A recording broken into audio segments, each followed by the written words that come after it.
हे जरी खरं असलं तरी कोइलेशन गव्हर्नमेंटमध्ये लिमिटेशन्स असतात आणि कदाचित ठराविक मंत्रिपदं असतात.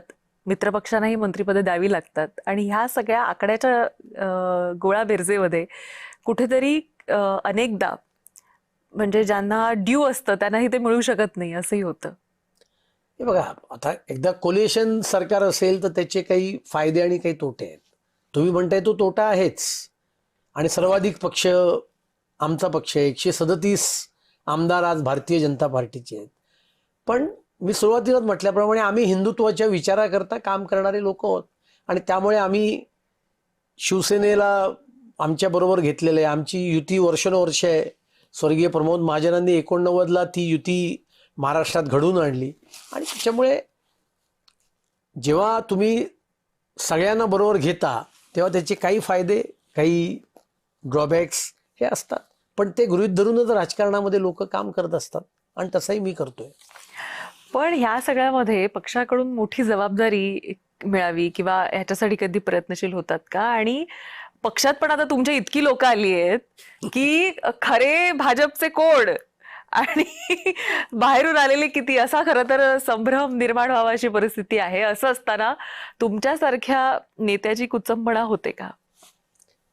कुचंबणा शब्द खूप मोठा होईल, त्यामुळे कुचंबणा होते असं मी काही म्हणणार नाही. पण असं आहे की राजकारणामध्ये काय किंवा जीवनामध्ये काय की तुम्ही प्रगती करत असता आणि स्वाभाविक एखादी पद हे आपल्याला हवंसं वाटतं.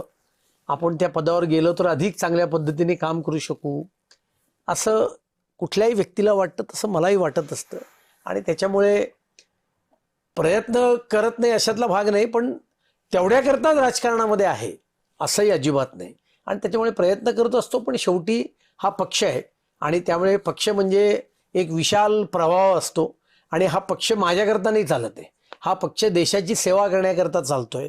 हा पक्ष समाजातले प्रश्न सोडवण्याकरता चालतोय आणि त्याच्यामुळे प्रयत्न यापुढे पण करत राहीन. पण त्याच्याकरता राजकारणात आहे असं अजिबात मनस्थिती नसल्यामुळे जे पक्षामध्ये मिळतं ते घेऊन आपली सेवेचं काम आपलं राजकीय काम हे करत राहायचं असतं. आणि प्रमोद महाजन नेहमी आम्हाला बैठकीमध्ये स्वर्गीय उत्तमराव पाटलांचं एक वाक्य सांगायचे, राजकारणाची व्याख्या. बरं.